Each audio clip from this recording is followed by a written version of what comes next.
네, 우리하고 여러분들 16번 기억 일에 대한 분석입니다. 이거는 기억까지 보고 1번 보고, 니은까지 보고 2번 보고, 디귿 보고 3번 보고 이런 식으로 가야 됩니다.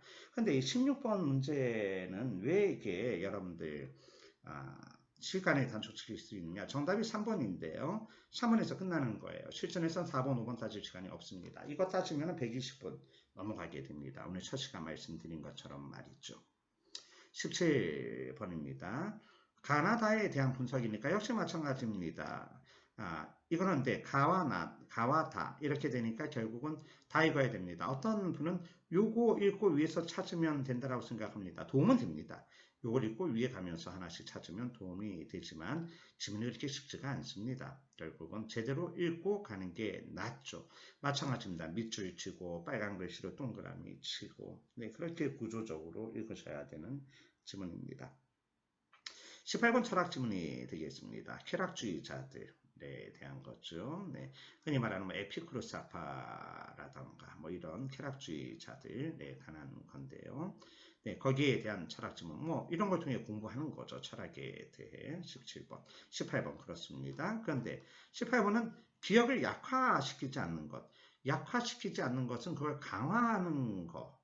같으면 틀리게 되는 건데 주장을 따라서 이게 않는 애 여러분들은 반드시 동그라미에 쳐줘야 돼요. 실전에서는 실수를 막아야 되니까 않는 건데 그래서 18번 예를 들면 정답은 5번인데 1번 동그라미 치고 나는 맞았다 생각하고 넘어가면 안 되는 거죠. 않는 이런 실수를 미연에 방지해야만 합니다.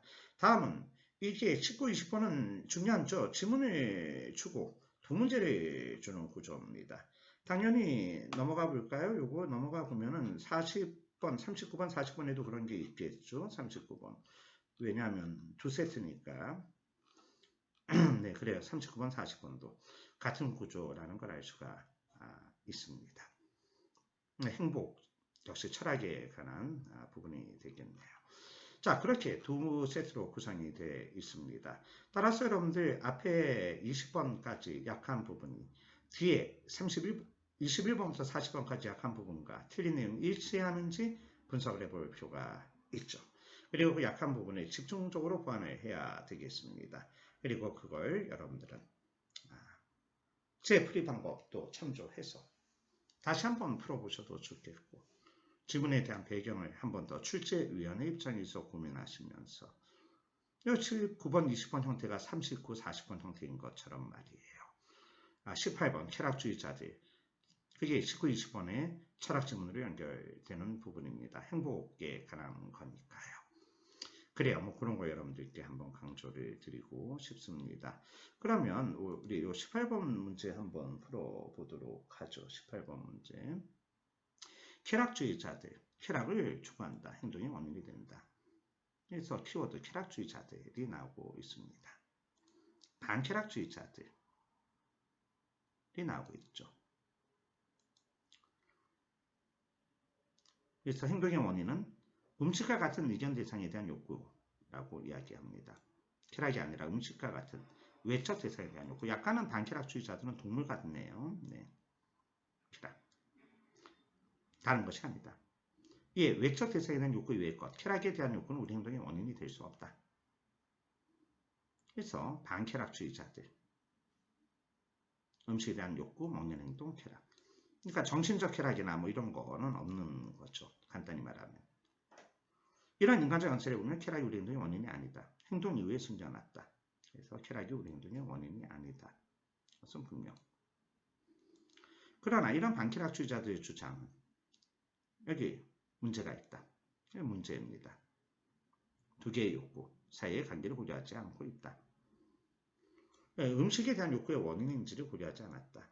쾌락주의자들의 주장에 따르면 음식에 대한 욕구의 원인인 쾌락에 대한 욕구가 추가되어야 한다. 그래요. 쾌락주의자들. 사람들이 음식을 원하는 이유는 쾌락을 욕구하기 때문이다. 그래서 쾌락주의자들은 쾌락이 맨 앞에 간다는 걸 알 수가 있습니다. 쾌락. 그래서 음식. 이렇게 되는 거죠. 네. 순서가 다른 게 되겠네요. 그래서 쾌락주의자들은 반쾌락주의자들이 범하고 있는 실수는 다른 상대, 욕구가 만족되어 경험하는 쾌락과 쾌락에 대한 욕구를 혼동하고 있다. 네. 이게 쾌락주의자들이 반쾌락주의자들에 대한 비판입니다. 근데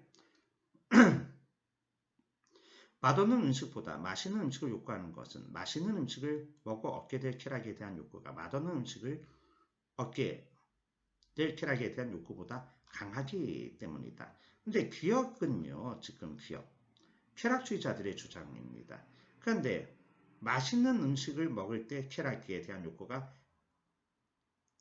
맛없는 것보다 더 강하다라는 건 맛있는 음식이 앞에 가는 겁니다. 맛있는 음식, 요 논리죠. 음식에 대한 욕구. 따라서 5번은 반쾌락주의자들의 논리하고 일치하게 되는 부분이 되겠습니다. 그래서 18번 문제 정답은 5번이 답이 되는 것이죠. 네. 그래서 이거는 기업, 쾌락주의자들의 주장을 죄송합니다. 제가 이 풀이를 좀 잘못했는데요. 맛없는 음식보다 맛있는 음식을 욕구한다고 되어 있는데요. 네. 쾌락에 대한 욕구가 음식에 대한 욕구로 연결이 되는 거죠. 쾌락에 대한 욕구. 제가 풀이를 잘못했어요. 그렇기 때문에 음식에 대한 욕구가 아니라 쾌락에 대한 욕구니까 이게 쾌락주의자들하고 주장이 같게 됩니다. 그래서 지금 그걸 약화시키는 게 아니라 강화시키는 내용이 되겠습니다. 저도 이 부분, 앉는 부분, 여기서 여러분들 풀이 잠깐 착각을 했습니다. 자, 그래서 18번 문제 정답은 5번이 됩니다. 여러분, 그 시간이 넉넉하면은 20번까지 하나하나 같이 잘 풀면 좋겠지만 그렇지 못함을 여러분들이 양해해 주시고요. 제가 좀 전에 얘기했던 개념을 바탕으로 2시간이 걸렸다는 분들, 시간을 어떻게 단축시킬 것인가 고민해 보시기 바랍니다. 주의해야 할 시간에 주의해야만 합니다. 구조적인 독해가 필요합니다. 그 다음에 해설 보면서 합격자들 입장, 출제위원 입장을 고민해보고 지문을 통해 조금 더 공부를 하셔야겠죠. 배경에 대한 이해도 필요합니다. 아까 말씀드린 포퍼라던가 논리실정주의라던가 토마스 쿤이라던가 쾌락주의자들이라던가 이런 것들 인터넷 치면 다 나옵니다. 공부도 한번 하시고요. 논리 퍼즐, 요 문제 약한 분들 다시 한번 공부를 해보셔야 되겠죠. 논리 퍼즐에 대해서는 다음번에 제가 한 번 더 시간을 내서 특강을 드리도록 합니다. 이렇게 1번부터 20번까지 우리가 간략히 살펴보았습니다. 여러분들 열심히 공부해 주시고 마찬가지로 2018년도 언어 논리도 같은 구조로 좀 일단 진행을 한번 해보고자 합니다. 다음번 2018년도는 21번부터 한 40번을 간단하게 살펴볼까 싶은데 하고 여러분들 열심히 해주시고 우리 이 클래스 활동 함께 동참해 주시면 좋겠습니다. 우리 여러분들 사랑하고요. 지금까지 저 이선호였습니다.